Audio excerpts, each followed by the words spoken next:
محرکین تھے انہوں نے اپنا نقطہ نظر اور اپنی ترمیم پڑھ کے سنائی، اور حکومتی موقف جو ہے وہ میں نے وہاں پہ بیان کیا وزارت قانون کی طرف سے، اور میں اس دن بھی یہ بات کی تھی۔ اس کے بعد بھی جب یہ صدر مملکت نے اس کو واپس بھجوایا سینٹ سے منظوری کے باوجود کہ جی آپ اس کو ایڈوائس اور میسج کے ساتھ کہ آپ فلاں فلاں شکوں کو ریوزٹ کریں، تو اس میں ایک بات میں آپ کو بتا دوں کہ تقریباً 70% جو ترامیم تھی ان پہ صدر مملکت کو کوئی اعتراض نہیں تھا۔ باقی جو 20-25% ترامیم پہ ان کا میسج تھا، اور 2-5-10% ایسے تھے جو بہت پروسیجرل ان نیچر تھے، ایک دو ہم نے ان میں سے ترامیم ان کی مانی بھی تھی۔ جوائنٹ سیٹنگ میں پھر اس کو فلور آف دا ہاؤس پہ جب لایا گیا تو اس میں جو صدر مملکت کے کنسرنز تھے ان کنسرنز کو ایڈریس کیا گیا اور بتایا گیا۔ جیسے آج بات کی گئی ہے کہ دیکھیں جی جو ترقیاتی منصوبے ہیں، کابینہ کے فیصلے ہیں، ایکنک کے فیصلے ہیں، ای سی سی کے فیصلے ہیں، ٹیکسیشن والے معاملات ہیں، ان سب کو نیب سے نکال کے این آر او دے دیا گیا ہے۔ آپ اگر ماضی میں جائیں تو یہ وہ ترامیم ہیں جو پاکستان تحریک انصاف کی حکومت نے پہلے ایک آرڈیننس کے ذریعے کی، وہ آرڈیننس لیپس ہو گیا، پھر عدالتوں میں مقدمے چلے، اور پھر کیونکہ سول سوسائٹی نے، سرکاری ملازمین نے، وہ لوگ جو کام کرنا چاہتے ہیں، اور اس سے بڑھ کے عدالتوں نے جو نیب کے بارے میں لکھا اور کہا، اس کی وجہ سے پبلک اوپینین ہموار ہوئی کہ یہ اگر قانون موجودہ شکل میں رہا اور یہ ادارہ اگر اسی قانون کے تابع چلا تو اس ملک میں نہ لوگوں کے حقوق رہیں گے یا نہ ملک کا نظام چلے گا۔ نیب کی جو مس یوز آف پاور ہیں پچھلے دور حکومت میں، اور قوانین کے غلط استعمال کی وجہ سے، کیونکہ یہ ایک آمر کا بنایا ہوا قانون ہے جس میں ٹائم ٹو ٹائم امینڈمنٹس آنی چاہیے تھی، سیاسی جماعتوں کی غلطی ہے۔ میں بشمول پاکستان مسلم لیگ نون اور پیپلز پارٹی کے یہ بات کروں گا کہ یہ ترامیم بہت پہلے ہونی چاہیے تھی، شاید آج ملک کا نقشہ یہ نہ ہوتا، معاشی نقشہ جو ہے۔ تو اس بیک گراؤنڈ میں یہ ترامیم کی گئی، ویل ڈیلیبریٹڈ تھی، اور یہ وہی ترامیم ہیں زیادہ تر جو پاکستان تحریک انصاف کی حکومت نے اپنے دور میں نومبر 2021 میں ایک ترمیمی آرڈیننس کے ذریعے کی تھیں۔ رہی بات کچھ مزید ترامیم کی، تو اس پہ میں یہ عرض کرتا چلوں کہ ہاں ہم نے جو ان کی ترامیم نہیں مانی، ان میں ایک ترمیم تو یہ تھی کہ انہوں نے کہا کہ جو ریٹائرڈ ججز ہیں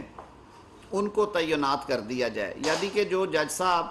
1,60,000 یا 1,80,000 پہ 60 سال کی عمر پہ ریٹائر ہو رہے ہیں، ان کو ایک اچھا خاصا پیکج آفر کر کے 10 لاکھ روپے مہینے پہ فیڈرل گورنمنٹ اپوائنٹ کرے گی۔ ہم نے اس کو ختم کر دیا، ہم نے پرانے لاء کو بحال کیا، ہم نے کہا کہ یہ اختیار جو ہے یہ صوبے کے چیف جسٹس کا ہے، کیونکہ آئین کا آرٹیکل 175 عدلیہ کی انتظامیہ سے علیحدگی کی بات کرتا ہے اور عدلیہ کی آزادی کی بات کرتا ہے۔ ہم ریٹائرڈ لوگوں سے لوگوں کی قسمتوں کے فیصلے نہیں کروانا چاہتے۔ حاضر سروس سیشن ججز جو ہیں وہ اکاؤنٹیبلٹی کے جج ہوں گے۔ ٹینیور کی بھی ہم نے انہیں وہ 3 سال کی جو پروٹیکشن ہے وہ بالکل مقررہ نے اسی طرح ان کی رکھی ہے۔ جو ترمیم ان کی نہیں مانی گئی وہ چیئرمین نیب کا تقرر کا طریقہ کار تھا، اس کو ہم نے وہی رہنے دیا، لیکن ان کا جو شروع سے دن سے جو ایکسٹینڈیبل نہیں تھا، اور اس میں شاہد اورکزئی کیس میں سپریم کورٹ آف پاکستان نے ایگزامن کر کے کہا کہ یہ انڈیپینڈنس ادارے کی رکھنے کے لیے ضروری ہے کہ ان کے عہدے میں میعاد عہدہ میں توسیع نہ کی جائے، اس کو ہم نے ختم کیا، کیونکہ یہ جو پچھلے چیئرمین صاحب تھے شاید یہ پچھلی حکومت کو بہت پسند اور وہ انہیں تاحیات جب تک ان کی حکومت تھی وہ انہیں ساتھ رکھنا چاہتے تھے۔ یہ ترامیم ہم نے ضرور کی ہیں، جس میں یہ ترمیم بھی کی کہ چیئرمین نیب کا عہدہ ناقابل تجدید، یعنی کہ 3 سال کے بعد وہ دوبارہ چیئرمین تعینات نہیں ہوں گے۔ یہ ترمیم ہم نے کی کہ کچھ قانون میں سکم تھا کہ جو ڈپٹی چیئرمین ہیں، چیئرمین کی ایبسنس میں وہ پورے اختیارات چیئرمین والے استعمال نہیں تھے کر سکتے، جس کی وجہ سے ادارہ جو ہے وہ بالکل ویکیوم میں چلا جاتا تھا اور معلق ہو جاتا تھا۔ اس پہ سپریم کورٹ نے بھی کئی آبزرویشنز دی، اس میں کہا گیا کہ جب تک نیا چیئرمین نہیں آتا، ڈیپٹی چیئرمین جو کہ پچھلی حکومت کے مقرر کردہ ہیں، ہمارا تو کوئی تعلق نہیں، عمران خان صاحب نے انہیں آج سے 8 ماہ قبل اپوائنٹ کیا، اختیار انہیں دیا گیا کہ وہ مین ویل دیکھے تاکہ ادارہ جو ہے وہ سربراہ کے بغیر نہ رہے۔ ہاں جو ترامیم ہم نے اپنی طرف سے سجیسٹ کی ان میں سے زیادہ تر ترامیم وہ ہیں جو کہ ہماری اعلیٰ عدالتوں نے اور ہمارے آئین نے کہا کہ لوگوں کے یہ حقوق ہیں۔ کہا جا رہا ہے جی بار ثبوت جو ہے وہ بدل دیا گیا، بار ثبوت ختم کر دیا گیا۔ بھائی بار ثبوت ختم نہیں کیا، بار ثبوت یہ تھا کہ ملزم ثابت کرے میں بے گناہ میں ڈال دیں پری ٹرائل، وہ 1.5-2 سال جیل میں رہے، اس کے بعد ایک ٹوٹی پھوٹی رپورٹ فائل کر دیں اور کہیں جی اب عدالت اس سے پوچھے کہ تو نے جرم کیا ہے کہ نہیں کیا۔ آپ بھائیوں میں سے بہت سی شکلیں میری جانی پہچانی ہیں، آپ نے اسی سپریم کورٹ کے کوریڈورز میں اور اسلام آباد ہائی کورٹ میں نیب کی درگت بنتے ہوئے دیکھی کہ آپ کیا لوگوں کے ساتھ کیا کر رہے ہیں۔ آپ 3 سال لوگوں کو جیل میں رکھتے ہیں، سرکاری ملازموں کو اور سیاستدانوں کو، اور اس کے بعد کہتے ہیں کہ جی معاف کیجئے گا اس سے زیادہ شہادت نہیں ہے ہمارے پاس۔ انہوں نے اپنے فیصلوں میں لکھا، بریگیڈیئر امتیاز کے کیس میں، ایڈمرل منصور الحق کے کیس میں اور بے تحاشا کیسز میں، سپریم کورٹ آف پاکستان میں ہائی کورٹس نے کہا کہ بارے ثبوت جو انیشل برڈن آف پروف ہے وہ پروسیکیوشن پہ رہے گا، اور یہی قانون ہے جو کہ اسلام میں بھی ہے اور جو کہ کامن لاء کا بھی پرنسپل ہے۔ عمران خان صاحب کی حکومت نے اکتوبر 2020 میں، اپریل 2020 میں اسلامی نظریاتی کونسل کو وزارت قانون کے ذریعے ایک چٹھی لکھی اور ان کی اوپینین دی، اور اسلامی نظریاتی کونسل کا جو آئینی مینڈیٹ ہے وہ حکومت کو شرعی، قانونی اور شرعی معاملات پہ حکومت کی معاونت ہے اور اس کو رائے دینا ہے۔ اسلامی نظریاتی کونسل نے ان رائٹنگ رائے دی جو کہ اس قانون کو بناتے وقت اسمبلی کے پیپرز میں اس کو آن ریکارڈ رکھا گیا، وہ آج بھی وزارت قانون میں موجود ہے۔ اور اسلامی نظریاتی کونسل نے عمران خان صاحب کے اپنے دور حکومت میں کہا کہ سیکشن 14 جو ہے نیب کا یہ اسلام اور شریعہ سے متصادم ہے، اور میں یہ کہتا ہوں کہ یہ بنیادی حقوق جو ہیں 10A آنے کے بعد کہ فیئر ٹرائل ملنا چاہیے، آرٹیکل 4 کی موجودگی میں کہ ڈیو پروسیس آف لاء ہونا چاہیے، اور قرآن اور سنہ اور شریعہ کی روشنی میں بار ثبوت کا ملزم پہ ہونا کہ آپ اس کو جیل میں ڈال کے اس کو 2 سال بعد کہو کہ جی اب اپنی بے گناہی آ کے عدالت میں ثابت کرو، اور اس کے بعد پتہ چلے یہ ہے کہ نہیں۔ بھئی بنیادی کیس تو آپ بنائیں۔ ہم نے ایک اور ترمیم کی جس پہ انہیں اعتراض ہے کہ پہلے نیب کو ایک اندھا اختیار دیا گیا تھا کہ وہ انکوائری اور انویسٹیگیشن کی مد میں چاہے 4 سال 5 سال، آج کیسز موجود ہیں جو چودھری صاحبان کے کیسز ہیں، چودھری پرویز الہی کے 10 سال سے پڑے ہوئے اوپن اینڈ۔ ہم نے کہا کہ یہ کوئی طریقہ نہیں ہے، نیب ایک ذمہ دار ادارہ ہے، انکوائری کریں آپ 6 ماہ میں جو کہ پولیس کو 17 دن میں کرنی ہوتی ہے، اور انویسٹیگیشن آپ کریں پھر 6 ماہ میں اگر انکوائری سے انویسٹیگیشن میں آتا ہے۔ تو کیا یہ غیر مناسب ترمیم ہے کہ آپ کو ایک ٹائم دے دیا گیا، آپ نے اس کے اندر کرنا ہے، ادارے کو پابند بنایا گیا، اور اگر آپ ٹائم زیادہ چاہتے ہیں تو آپ عدالت سے اجازت لیں گے، اس کے بغیر آپ نہیں کریں گے۔ ہاں ایک اور غلط ترمیم یہ کی ہے کہ نیب کا یہ اختیار کہ ادھر شکایت آئی، ادھر بندے کو پکڑا، جیل میں ڈال دیا، اور 90 روز کا ریمانڈ جو ہے وہ لینا شروع کر دیا، کبھی 7 روز کا کبھی 10 روز کا۔ دنیا بھر میں دہشت گردی کے مقدمات کے علاوہ اتنا لمبا ریمانڈ کہیں پہ نہیں دیا جاتا۔ پاکستان میں رائج قوانین میں اگر قتل کے مقدمات میں، زنا بالجبر کے مقدمات میں، ڈکیتی راہزنی کے مقدمات میں، چوری چکاری اور بینک فراڈز کے کیسز میں 14 دن کا ریمانڈ ہے۔ اگر 14 دن کے ریمانڈ سے FIA اور اینٹی کرپشن کے ادارے ختم نہیں ہوئے، اگر 14 دن کے ریمانڈ سے پاکستان میں پولیسنگ کا نظام ختم نہیں ہوا، تو نیب کو وہ کون سے الگ پر لگے ہوئے ہیں کہ انہیں 90 روز کے لیے چاہیے؟ اور آپ سب دوستوں کے سامنے ہیں مقدمات، آج میں یہ بات پورے وثوق کے ساتھ کہہ سکتا ہوں کہ یہ جتنے سیاسی مقدمات ہیں، وہ چاہے میاں شہباز شریف کے خلاف ہو، چاہے سید خورشید شاہ کے خلاف ہو، چاہے وہ خواجہ سعد رفیق کے خلاف ہو، چاہے وہ رانا ثناء اللہ کے خلاف ہو، نیب کے حوالے سے میں بات کروں گا۔ ان میں سے رانا صاحب تو نہیں رہے نیب کے پاس، لیکن جو ملزمان سمیت حمزہ شہباز کے اور بہت سارے لوگوں کے جو نیب کی تحویل میں شاہد خاقان عباسی اور مفتاح اسماعیل سمیت رہے ہیں، اگر 1 روپے کی ریکوری ہوئی ہو ان سے 90 روز کے ریمانڈ میں، تو اس قانون کو رہنے دیں۔ قانون کو اس لیے بدلا کہ ڈگنیٹی آف ہیومن بینگز جو ہے وہ بنیادی انسانی حق ہے۔ آپ کسی شخص کو عقوبت خانے میں ڈال لیں 90 روز کے لیے۔ 90 روز کا ریمانڈ شروع ہوا تھا یورپ میں، جب وہاں پہ دہشت گردی کی تحریکیں چلی تھیں اور لوگ ڈی بریف کرنے کے لیے، یعنی کہ ان کی اتنی برین واشنگ کر دی جاتی تھی کہ دہشت گردوں کی، جیسے ہمارے ہاں فدائین کا اور خودکش بمباروں کا کانسیپٹ ہے، تو ان تفتیش کاروں نے کہا وہاں پہ ظاہر ہے وہ ڈنڈے اور جوتے سے تو نہیں منواتے، ان کے اپنے میکنزم ہے تفتیشوں کا، تو انہوں نے کہا کہ ہمیں اس شخص کو کلین کرنے کے لیے، اس کی ڈی بریفنگ کرنے کے لیے مہینہ ڈیڑھ مہینہ درکار ہوتا ہے، سائیکیٹرسٹ آتے ہیں، ان کا علاج ہوتا ہے اور اس کے بعد تفتیش ہوتی ہے۔ آپ نے وائٹ کالر میں 90 روز دے دیے۔ ہم نے نئی ترمیم میں کہا ہے کہ آرڈینریلی اریسٹ نہیں آپ کریں گے جب تک کہ سٹرکچرڈ گراؤنڈز نہ ہوں، کہ یعنی کہ وہ اس کے بھاگنے کا ڈر ہے، وہ کوآپریٹ نہیں کر رہا، بار بار نوٹس کے باوجود آ نہیں رہا، وہ offense ریپیٹ کرے گا، وہ فلاں کرے گا، اور یہ وہ ساری گراؤنڈز ہیں جو سپریم کورٹ کے فیصلہ جات میں دی گئی ہیں۔ 7 رکنی بینچ میں کہا گیا ریسنٹ پاسٹ میں سغرا بی بی کے کیس میں، اور اس سے پہلے ایک 5 رکنی بینچ ہے سرور کیس 2017-18 میں، کہا گیا کہ یہ جو پولیس کا یا انویسٹیگیٹنگ ایجنسیز کا یہ ایک وتیرہ ہے کہ ادھر مقدمہ کمپلینٹ درج کی، ادھر گرفتار کر لیا، جیل میں ڈالا، سال 6 مہینے کے بعد کہا جی اس کے خلاف تو کوئی ثبوت نہیں ملے، اسے چھوڑ دیا جائے، اس کا مداوع کون کرے گا؟ تو انہوں نے کہا یہ جو پری ٹرائل انکارسریشن یعنی کہ سزا ہونے سے پہلے کی گرفتاری والا ٹائم ہے، اگر آدمی بری ہو جائے اس کی کوئی مداوع ریپریشن نہیں، کون لٹائے گا اس شخص کو وہ 1.5 سال یا سارا؟ تو یہ وہ ترامیم ہیں، بارے ثبوت پہ بھی میں نے آپ کے سامنے رکھا جو کی گئی ہیں۔ اب وہ کہتے ہیں جی 1100 ارب روپے کا این آر او دے دیا گیا۔ اور بھائی آپ نے تو آشیانہ کیس کو کہا تھا کہ یہ 16 ارب کا مقدمہ ہے، آشیانے کا نیب ریفرنس اٹھا کے دیکھ لیں، وہ 16 ارب بلاخر 23 کروڑ میں تبدیل ہوئے، اور وہ 23 کروڑ بھی سرکار کے خزانے میں جمع ہے۔ آپ کو یاد ہوگا کہ جب آشیانہ اقبال میں ضمانت کا مقدمہ آیا آنریبل سپریم کورٹ کے سامنے، تو اس وقت کے چیف جسٹس آصف سعید کھوسہ صاحب نے کہا کہ ہم نے تو آج یہ کیس دیکھا ہے،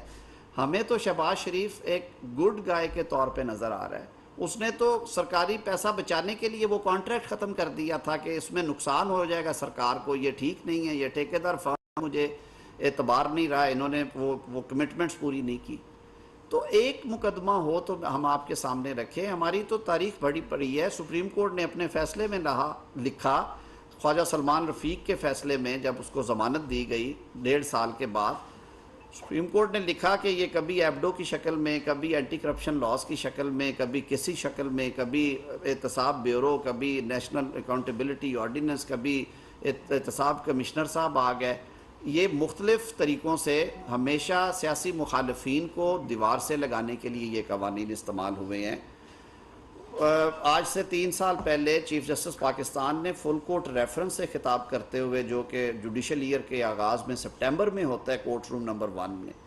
بھرا ہوا تھا کمرہ عدالت وکلاء رہنماؤں سے، اور یہ صدیقی صاحب اور عباسی صاحب بیٹھے ہوئے ان کی موجودگی میں انہوں نے کہا کہ دکھ کے ساتھ یہ بات کرتے ہیں کہ اکاؤنٹیبلٹی لاز جو ہیں وہ فلاڈ ہیں اور ان کا غلط استعمال ہوا ہے اور پولیٹیکل انجینئرنگ کے لیے استعمال ہوا ہے۔ تو پچھلے 3 سال سے پورے ملک کے جو بیوروکریٹس ہیں، جو سرکاری ملازمین ہیں، جو کاروباری طبقہ ہے، وہ قلم چھوڑ ہڑتال پہ تھے، وہ کہتے تھے کہ اس ملک کا بھٹا بٹھا دیا ہے۔ آپ کے اربوں روپے کے جو ٹھیکے تھے ایل این جی کے پروکیورمنٹ کے، پیٹرولیم پروڈکٹس کے،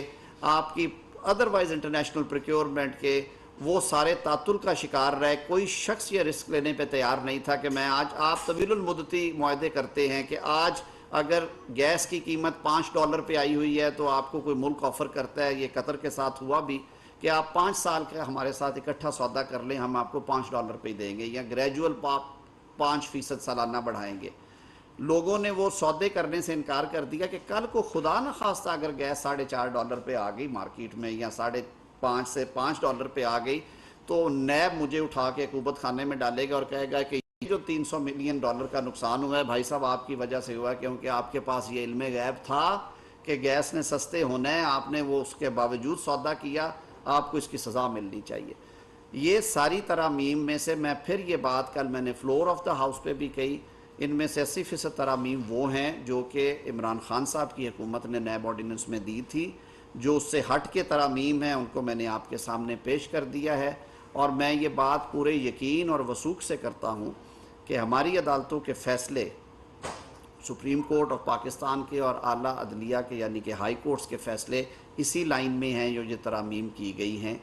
جو گورنمنٹ کی پالیسی تھی پچھلی گورنمنٹ کی، اور موجودہ حکومت نے بھی وہ ساری ترامیم کا جائزہ لینے کے بعد اس نتیجے پہ پہنچے کہ یہ جو ریگولیٹری باڈیز ہیں، یہ جو ٹیکسیشن کے معاملات ہیں، آپ اگر پورے پاکستان کی باغ دوڑ اور اختیار ایک ادارے کو دے دیں گے تو باقی ادارے بند کر دیں، آپ ریگولیٹری باڈیز بند کر دیں، ایف پی آر بند کر دیں، ایس سی سی پی بند کر دیں، بھئی وہ پہلے اپنی تحقیق کریں، اگر وہ کہتے ہیں اس میں کرمنالٹی ہے تو کوئی پابندی نہیں ہے کہ وہ نیب کو بھیجیں یا ایف آئی اے کو بھیجیں، یہ کسی ترمیم میں یہ نہیں لکھا۔ پھر کہا گیا کہ جی یہ تو انہوں نے اپنے مقدمے بند کر دیے۔ بھائی ہم نے تو جو بھگتنا تھا بھگت لیا، جیلیں کاٹ لی، عدالتوں نے ضمانتوں کے فیصلوں میں لکھ دیا کہ پرائما فیشا بادی النظر میں یہ مقدمہ نہیں بنتا۔ آج کے وزیر اعظم کے بارے میں لاہور ہائی کورٹ کے 5 جج صاحبان نے کہا کہ سارا کیس ہم نے کھنگال کے دیکھا ہے، نہ اس میں کرپشن کا ایلیمنٹ نظر آتا ہے، نہ شہباز شریف کے نام پہ کوئی فورن ٹرانزیکشن ہے، یعنی ٹی ٹی جو کہتے ہیں جی 8 ارب کی ٹیٹیاں تھیں، ایک ٹیلی گرافک ٹرانسفر شہباز شریف کے نام نہیں ہے، ایک بینک اکاؤنٹ ان کے نام پہ نہیں تھا۔ وہ جو شہباز شریف کے اثاثوں کی مالیت میں نیب کی نظر میں 21 کروڑ روپے کا فرق ہے، شہباز شریف کے والد کے اثاثے کو 200 کروڑ کے ہوں گے، تو وہ کہتے ہیں 21 کروڑ کا بھی حساب دیا۔ انہوں نے کہا جی نہیں ہم یہ نہیں مانتے، آپ کے یہ جو زرعی آمدن ہے یہ 23 لاکھ آپ نے ڈکلیئر کی ہے، ہمارے خیال میں یہ 9 لاکھ ہے، یہ آپ کا اختیار نہیں ہے، یہ تو آپ نے دیکھنا ہے وہ جھاڑ پیداوار کے کاغذات سے جو باقی شہر کی پیداوار ہے۔ اس پہ بھی ہم نے لوگوں کی یہ شکایات تھی کہ جب اثاثوں کے کیس میں یہ کرتے ہیں تو نیب اپنی مرضی کی قیمت لگاتی ہے۔ اس میں یہ لکھا ہوا ہے، عدالتی فیصلوں میں لکھا ہوا ہے کہ 2 صورتیں ہیں اس طرح کے کیسز میں نیب کے پاس کہ یا تو وہ ڈی سی ریٹ جو سرکار کا نوٹیفائیڈ ہے اس کو رکھے گی یارڈ سٹک کے طور پہ، یا پھر جو رجسٹری کے اندر قیمت درج کی گئی ہے اس کو دیکھے گی۔ یہ قیافہ رائے کی بنیاد پہ آپ کسی کو یہ نہیں کہہ سکتے کہ تمہارا یہ سفید ہے اور یہ سیاہ ہے۔ تو یہ وہ ترامیم ہے۔ خان صاحب نے آج بڑے دبنگ لہجے میں کہا ہے، یہ ان کا بالکل رائٹ ہے، وہ عدالت میں جانا چاہتے ہیں، انہیں ضرور جانا چاہیے، اللہ کرے گا انشاءاللہ العزیز حق اور انصاف کی فتح ہوگی۔ یہ جو ترامیم ہیں یہ پاکستان کے بھلے میں ہیں، یہ انسانی حقوق کے عین مطابق ہیں، یہ آئین پاکستان کے ہمارے جو اعلیٰ عدلیہ کے فیصلے ہیں ان کے مطابق ہے، اور انشاءاللہ العزیز حکومت اس عزم کے ساتھ بیٹھی ہے کہ ہم نے پاکستان کی معیشت کو مضبوط بنانا ہے، پاکستان میں جو ترقی کا پہیہ جو رکا ہوا ہے اس کو چلانا ہے، اور اس طرح کی کوئی بھی جو سازش ہے وہ آپ اگر اپنے سیاسی مخالفین کو دبانے کے لیے کریں گے تو ہم اس کا حصہ نہیں بنیں گے۔ ہمارے وزراء نے یہ کہا کہ بالکل اس میں ترمیم نہ کریں، اب ان کے کیسز نکل رہے ہیں، کہیں لاہور انٹرنیشنل ہوٹل کا کیس نکل آتا ہے، کہیں بزدار صاحب راتوں رات 900 کنال اراضی کے مالک بن جاتے ہیں۔ کے پی کے میں کل سینٹ کے فلور پہ بتایا گیا کہ پچھلے 2 ماہ میں عدم اعتماد سے 1.5 ماہ پہلے 60 دن کے اندر اندر کروڑ ہار روپے جو تھے وہ نکلوا لیے گئے، سکیمز نہیں آئیں، ادھر سکیم کا ٹینڈر ہوا ادھر ساری رقم نکلوا لی تاکہ یہ پیسہ بعد میں استعمال کیا جائے، حکومت ہمارے ہاتھ سے نہ نکل۔ اب وہ رو رہے ہیں کہ وہاں پہ پیسہ جا چکا ہے، سکیم نام کی چیز کوئی نہیں۔ لوگوں نے کہا کہ ان کو دیوار کے ساتھ لگائیں۔ وزیر اعظم کا یہ ویژن تھا، کابینہ کے اراکین کا یہ خیال تھا کہ وہ جو ایک محاورہ ہے کہ جس طرح پڑھے ہیں ویسے ہی پڑھائیں گے، یعنی کہ ڈنڈے کھا کے پڑھے ہیں ڈنڈے مار کے ہی پڑھائیں گے، یہ نہ کریں، اس ملک کو چلنے دیں، ضرور اکاؤنٹیبلٹی کریں لیکن آئین اور قانون کے مطابق ہوگی۔ ان قوانین کے تحت بھی جنہوں نے کرپشن کی ہے اب جن کی باری ہے وہ یہ مقدمات بھگتیں گے، کوئی این آر او نہیں ہے، یہ بالکل ترامیم وہ ہیں جن کا شور پچھلے 8 سال سے 10 سال سے تھا۔ یہ اگر آپ اسمبلی کے سینٹ کے آرکائیوز میں جائیں گے یہ ترامیم آپ کو مختلف ادوار میں تیار شکل میں ملیں گی جن پہ کنسنسس ہوا پارٹیز کا، لیکن سیاسی ول کی وجہ سے نہ ہو سکی، اور آخری اٹیمپٹ عمران خان صاحب کی حکومت نے کی، انہیں بھی مبارک دینی چاہیے کہ ان کی بنائی ہوئی ترامیم میں سے 75-80% ترامیم جو ہیں وہ پاس کر دی ہیں پارلیمنٹ نے۔ بہت شکریہ۔ پہلے تو یہ بتائیے گا کہ جو چیئرمین ہے اس کی تعیناتی کا عمل کہاں تک پہنچا، مزید کتنا عرصہ لگے گا، فرینڈلی گرین اپوزیشن لیڈر کے ہوتے ہوئے بھی آپ کو بندہ ڈھونڈنے میں؟ اگر یہ فرینڈلی بس صاحب یہ اگر فرینڈلی اپوزیشن ہوتی تو یہ کام 10 منٹ میں ہو جاتا، یہ کچھ ہے ہی اس میں ایسا معاملہ کہ اپوزیشن اور حکومت ایک پیج پہ نہیں آ رہا ہے تو اس میں ٹائم لگ رہا ہے، لیکن امید ہے کہ جو نام تھے وہ مناسب نام تھے، اگلے 2-4 روز میں اس پہ کوئی پیش رفت ہو جائے گی۔ ٹھیک ہو گیا؟ یہ اطلاع بھی ہیں کہ جسٹس مقبول باقر کے حوالے سے کچھ اعتراضات کچھ اداروں کی طرف سے آئے، کیا اس میں حقیقت ہے؟ صدیقی صاحب دیکھیے میں تو خود ان کا بہت مداح ہوں، اور ان کی انٹیگریٹی پہ اور ان کا جو بلا شبہ جو کردار رہا ہے بطور منصف کے، اور جو ان کی پاسٹ ہسٹری ہے اس پہ کوئی دوسرا نہیں ہے۔ آئین کے آرٹیکل 207 میں یہ لکھا ہے کہ اگر آپ سپیریئر جوڈیشری سے ریٹائر ہوتے ہیں تو 2 سال تک آپ سروس آف پاکستان میں کوئی عہدہ قبول نہیں کریں گے، ماسوائے ایسے عہدوں کے جو جوڈیشل یا کوازائی جوڈیشل ان نیچر ہیں۔ اب چیئرمین نیب کا آفس کوازائی جوڈیشل یا جوڈیشل ہے، یہ ایک تشریح طلب معاملہ ہے، تو ان کے کچھ جو قریبی احباب اور دوست ہیں انہوں نے کہا کہ جج صاحب یہ سمجھتے ہیں کہ یہ ایک شک ہے جو کہ ان کی نظر میں بھی اس کی تشریح ہونا باقی ہے، تو مناسب یہ ہے کہ انہیں اس عہدے کے لیے نامینیٹ نہ کیا جائے۔ یہ میں بالکل کھل کے جو ہے پرچہ آؤٹ کرنے والی بات کر رہا ہوں۔ اس کے علاوہ آپ پڑھیے گا آئین کی شک جو ہے 207، ہو بھی سکتا ہے کہ اس کی تشریح ہو اور ڈیبیٹیبل ہے۔ نہیں نہیں سر، نہیں جج نہیں، جو چیئرمین نیب ہے اس نے فال کرنا ہے، جج تو وہ ریٹائر ہو گیا نا۔ سپیریئر جوڈیشری کے ریٹائرڈ ججز کے لیے کہا گیا کہ وہ 2 سال تک post retirement service of Pakistan کا کوئی عہدہ نہیں لیں گے۔ Chairman NAB service of Pakistan میں میرے خیال میں فال کرتے ہیں۔ میری رائے یہ تھی کہ یہ کوازائی جوڈیشل فنکشنز ڈسچارج کرتے ہیں، جیسے پلی بارگینز کا فیصلہ کرنا، جیسے نیب ریفرنس کو ڈراپ کرنے کا فیصلہ کرنا، جیسے کوشن لگا کے پراپرٹیز کو ان کو ریلیز کرنا، تو یہ وہ فنکشنز ہیں جن میں وہ فیصلے لکھتے ہیں، لیکن وہ کیونکہ ایڈمنسٹریٹو ان نیچر ہیں، وہ ایک بڑا لمبی ڈیبیٹ تھی، یہ وجہ بنی اور کوئی دوسری وجہ نہیں، کوئی سازش نہیں ہے اس میں۔ اچھا سر، یہ بتائیں کہ آپ نے یہ نیب کا اختیار محدود کیا ہے گرفتاری کا، پھر ٹھوس وجہ ہوگی تبھی ہوگا۔ دوسری جانب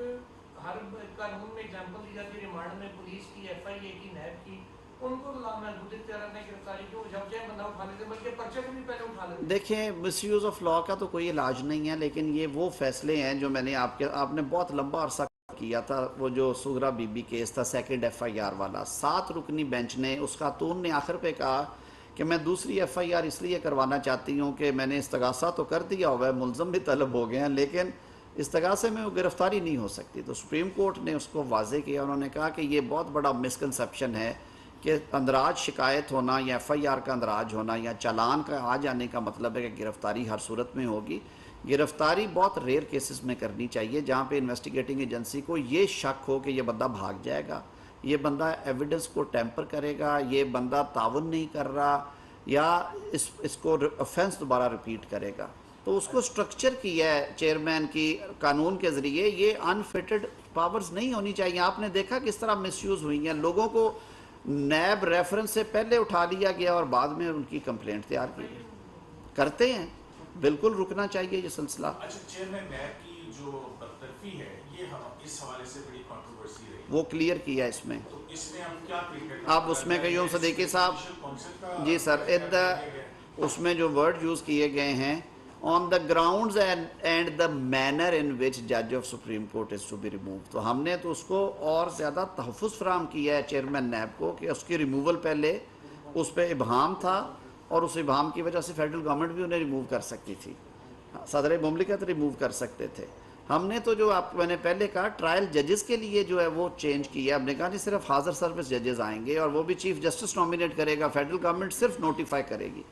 اسے میں نے تو اپنے دوستوں سے کہا ہے سینٹ میں بھی کہ آپ اسے کلاس ٹو کلاس پڑھیں، تقریر مت کریں، پہلے اس کا موازنہ کر لیں، اس میں پھر جو آپ کو غلط لگے ہمارے ساتھ ڈیبیٹ کر لیں، لیکن وہ آپ بذریعہ میڈیا کے گفتگو کرتے ہیں۔ تو صاحب بسم اللہ اس کا جواب دیا۔ یہ بھی ایک الزام ہے کہ اس میں جو آپ نے آنیسٹی کا اور آنیسٹی اور اس کا ڈالا ہے، اس کی وجہ سے صرف ایک کیس میں فائدہ پہنچے گا، اور وہ فائدہ پہنچے گا نواز شریف صاحب کو۔ تو آپ یہ بتائیے کہ کیا ان ترامیم کا اطلاق ماضی سے ہوگا یا مستقبل سے؟ دیکھیے، فوجداری لیجسلیشن جب بھی ایکٹ میں ہوتی ہے اور وہ بینیفیشل جب بھی ہوتی ہے تو وہ تمام ملزمان جن کے پینڈنگ کیسز ہوتے ہیں ان کو ملتی ہے۔ آپ صرف ایک میاں نواز شریف کو جیل میں ڈالنے کے لیے اگر 1000 دیگر لوگ جو کہ انٹائٹلڈ ہیں اس بینیفٹ کے، ان کو ڈس ایڈوانٹیج پہ ڈالیں گے تو یہ آرٹیکل 25 کی بھی خلاف ورزی ہے اور یہ ویسے بھی ظلم ہے۔ میاں نواز شریف صاحب کے کیس میں تو ان کے اپنے جج نے لکھ دیا ہوا ہے ٹرائل کورٹ نے کہ ان کے خلاف کرپٹ پریکٹسز کی ایویڈنس نہیں آئی، اور جیسے میں نے پہلے عرض کیا کہ بریگیڈیئر امتیاز کے کیس میں، ایڈمرل منصور الحق کے اور بہت سارے اور کیسز میں آنریبل سپریم کورٹ یہ کہہ چکی ہے کہ اثاثوں کے کیس میں یا مس یوز آف اتھارٹی کے کیس میں جب تک ایویڈنس آف کرپشن اور کرپٹ پریکٹسز نہیں ہوگی، ڈس آنیسٹی نہیں ہوگی، آپ سزا نہیں کریں گے۔ اچھا، لاسٹ کوشچن ہے سر، میں خاموش ہو جاؤں گا۔ جنرل پرویز مشرف کی